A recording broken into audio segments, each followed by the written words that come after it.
Halo, jumpa lagi dengan aku Yani. Buat kalian semua yang udah support channel aku, terima kasih banyak. Terima kasih banyak. Nggak pakai basa-basi lagi, aku langsung aja ke intinya ya. Kali ini aku mau ngebahas tentang kontroversi di dunia host live streaming. Nah, yang mau aku bahas ini bakalan jadi pelajaran buat kalian host-host pemula ya.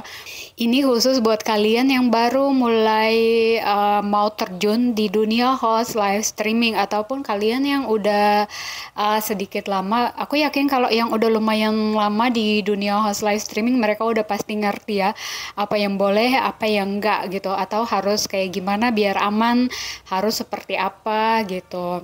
Sedangkan yang baru-baru ini kan pasti awam ya, mungkin mereka hanya mikirnya duit aja, mereka bakalan mikir yang instan-instan aja, mereka nggak tahu resikonya apa dan bagaimana.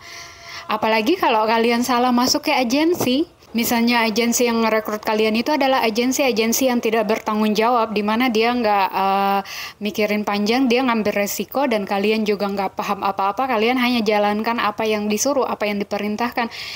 Kaget-kaget kalian kena gitu. Karena ingat ya, polisi itu nggak cuma berpatroli secara kayak tiap malam keliling kompleks, tapi kan ada cyber, ada polisi cyber. Cyber ini di mana mereka berpatroli secara online. Jadi mereka patroli di setiap aplikasi-aplikasi host live streaming, aplikasi-aplikasi live di media sosial. Mereka mantau orang-orang yang melakukan hal-hal yang tidak senonoh gitu atau hal-hal yang mengarah ke place-place yang udah bisa dikenai pasal atau sudah misalnya mereka yang kayak kemungkinan pasti udah ditargetkan, misalnya dia udah ngikutin kalian beberapa kali ya, kayak diperhatiin gitu, kalian pasti bakalan masuk di list-list mereka kalau kalian semakin vulgar di publik gitu kan. Host live streaming itu kan ada host yang untuk publik di mana umum, di mana beberapa orang, sekian ribu orang bisa nonton kalian secara langsung, dan ada juga yang kayak private. Kalau private itu kan pribadi, kalau private itu aku rasa nggak masalah ya.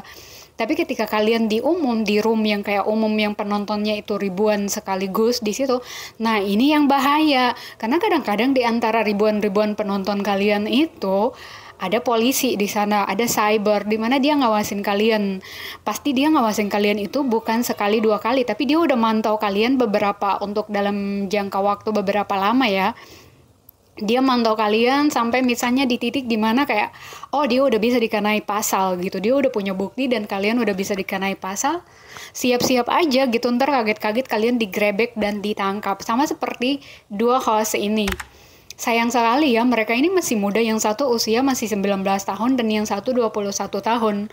Mereka ditangkap oleh cyber ya, karena terbukti melakukan aksi yang tidak senonoh saat live streaming. Mereka ini adalah host di aplikasi Dream Live ya.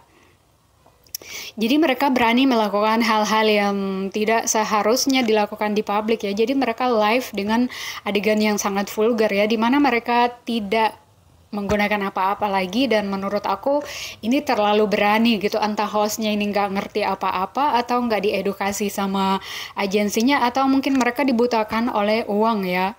Karena mereka ini baru host selama 3 bulan, tapi keuntungan mereka itu udah luar biasa ya. Mereka bisa di atas 10 juta per sesinya gitu. Jadi wajar aja sih kan. Yang masih muda-muda terus nganggur, nggak ada pekerjaan, dan tiba-tiba direkrut, dia cuma nge-live begitu doang, terus tiap hari dia megang uang jutaan rupiah, itu pasti kan pikirannya udah ketutup, dia udah nggak ngerti apa resiko dari apa yang dia lakukan ini ya, dia nggak ngerti gitu. Dia hanya tahu duitnya aja, tapi dia nggak ngerti resiko yang bakal dia hadapin dengan apa yang dia lakukan ini. Dan menurut aku ini sih bunuh diri ya. Jadi buat pelajaran buat kalian host-host yang pemula ya, jangan pernah melakukan hal-hal seperti itu ketika kalian live secara publik atau kalian live di room-room umum ya, dimana penonton kalian itu bisa lebih dari satu. Jangan pernah melakukan aksi-aksi seperti itu, karena kalian bisa kena pasal-pasal dan dijerat, kemudian kalian tuh masuk penjara. Apalagi kalau kalian nggak punya cukup uang untuk sana sini gitu, ya udah fix kalian bakalan menguban, rambut kalian bakalan uban di penjara gitu kalau kalian nggak punya cukup uang untuk bayar denda dan sebagainya. Jadi ya ini pelajaran banget buat kalian yang pemula, untuk masuk ke agensi manapun itu kalian harus hati-hati ya. Jangan pernah melakukan adegan 18 plus ketika kalian live secara umum. Kalau mau seperti itu, mending kalian pergi ke aplikasi-aplikasi yang live private. Jadi live private itu nggak masalah ya, karena kalian hanya berdua orang dan itu sih aman-aman aja ya, karena itu kalau menurut orang ya secara private itu adalah pribadi, jadi kalian nggak bisa kena pasal di sana ya, karena itu adalah private. Sedangkan yang mereka berdua lakukan ini adalah di umum. Jadi wajar aja kalau mereka berdua tuh kena pasal. Mereka baru nge-host selama 3 bulan, mereka ditangkap dan dipenjara selama 5 tahun. Sangat disayangkan gitu, ngabisin waktu 5 tahun di sel kan mending kalian lakuin untuk kerja dan sebagainya. Dia nge-host selama 3 bulan, aku rasa pendapatannya ya mungkin kurang dari 100 juta kali ya, karena dia melakukan adegan-adegan seperti itu pasti bayarannya sangat mahal ya, karena user-user tuh pasti bakalan gila nyawer ya, karena kadang host tuh kayak gini, nyawer ini mintanya apa, nyawer ini mintanya apa. Kalau host-host yang bless-blessan tuh seperti itu ya. Dan menurut aku ya dapat kurang dari 100 juta terus harus dipenjara selama 5 tahun itu sangat disayangkan ya, sayang sekali gitu, apalagi mereka masih muda. Jadi buat kalian yang nge-host secara live umum itu ya kalian jangan seenaknya aja, karena di sana tuh bisa jadi dari penonton kalian itu ada polisi, ada cyber yang lagi mantau kalian. Misalnya kalian tuh diperhatiin, kalian udah ngarang-ngarang kayak hal-hal yang bisa kena pasal. Jadi dia tuh ada di situ nungguin kalian gitu, kayak oh yang ini nih kalian udah pasti ditargetin gitu. Yang si A, si B, si C ini kayaknya udah ngarang-ngarang ke sana. Jadi kalian bakalan diperhatiin dulu nih, apa yang kalian lakuin diperhatiin sampai misalnya sampai di titik dimana oh ini udah bisa dikenai pasal, ya udah kalian siap-siap dikunjungi, ditangkap, dan kalian bakalan masuk penjara, belum lagi dendanya segala macam. Jadi ya kadang memang, makanya aku bilang kalau kalian mau join ke agensi jadi host live streaming, kalian harus hati-hati ya. Kalian tuh jangan tergiur dengan godaan agensi yang kayak oh nggak apa-apa gini aja, aman kok. Aman gimana kalau udah umum seperti itu? Nggak bisa aman kecuali private ya. Ingat, kalau kalian mau jadi host seperti itu, kalian cari aplikasi-aplikasi yang memang private.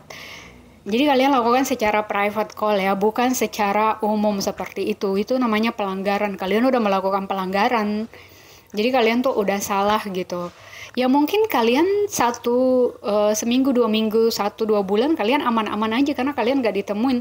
Tapi kita kan nggak tahu user-user yang semua yang nonton kalian itu pemikirannya kan beda-beda. Bisa jadi ada yang bakalan ngelaporin kalian gitu, kayak misalnya dia SS terus dia DM ke cyber, dia ngetek ke cyber, terus kalian akhirnya dipantau. Ya udah dibiarin dulu gitu, seolah-olah oh di saat kalian mikirnya aman. Nah saat kalian ngerasa aman, saat itu loh kalian bakalan digerebek. Jadi ya jangan melakukan hal-hal bodoh seperti ini ya, karena ini sangat disayangkan gitu. Kalau kalian mau seperti ini, kalian pergi ke aplikasi-aplikasi yang ada private call-nya. Jadi kalian jangan melakukan secara umum. Nah, kalau kalian secara umum kayak gitu, kalian belajar dari host-host Bigo tuh. Kalian lihat di bar Bigo tuh seperti apa. Jadi mereka nggak harus kayak se-vulgar itu, tapi mereka bisa gitu. Aku lihat di situ banyak host-host yang gajinya itu bisa sampai ratusan juta per bulan ya. Ya wajar aja sih, karena di situ tiap malam itu ramai suami-suami orang ada di sana ya, jadi wajar aja. Nah kalau kalian mau seperti itu, pinter-pinter gitu, jangan karena ini aku rasa karena pemula ya, makanya seperti itu. Jadi mereka nggak mikir panjang. Jadi sebelum kalian melakukan hal-hal tertentu, sebaiknya kalian tuh banyak searching, banyak baca, belajar dulu. Jadi jangan asal aja, karena kadang-kadang agensi tuh kayak nggak mau tahu juga gitu, dia cuma mikirnya duit, dia manfaatin kalian. Tapi ya bagusnya di sini bukan cuma hostnya yang ditangkap, tapi agensinya juga ditangkap gitu, yang megang mereka berdua juga ditangkap, jadi tiga-tiganya tuh ditangkap. Jadi mereka kena penjara selama 5 tahun. Kalau udah kayak gini ya gimana? Jadi semoga ini bisa jadi pelajaran buat kalian ya. Jangan pernah melakukan aksi-aksi yang seperti ini ketika kalian live secara umum. Jadi menurut aku mereka nggak harus melakukan adegan seperti itu juga. Kalian udah bisa berpenghasilan kok. Lakukan aja seperti host-host yang ada di bar Bigo. Pokoknya kalau kalian mau jadi host-host yang kayak kalian ingin uang yang banyak ya, kalian belajar aja dari host-host yang ada di bar Bigo. Kalian install Bigo dan pergi ke barnya dan kalian lihat aja gimana sih host-host di sana seperti apa. Jadi kalau kayak gitu ya kalian nggak bisa kena pasal, kalian nggak bisa di ini, karena ya it's normal, kayak masih biasa-biasa, masih wajar aja sih, walaupun kayak itu masih aman-aman aja. Tapi kalau udah kayak adegan ngelepas segala macam, nah itu udah nggak bisa, karena bener-bener kalian udah kena pasal UU tentang ples-plesan ya.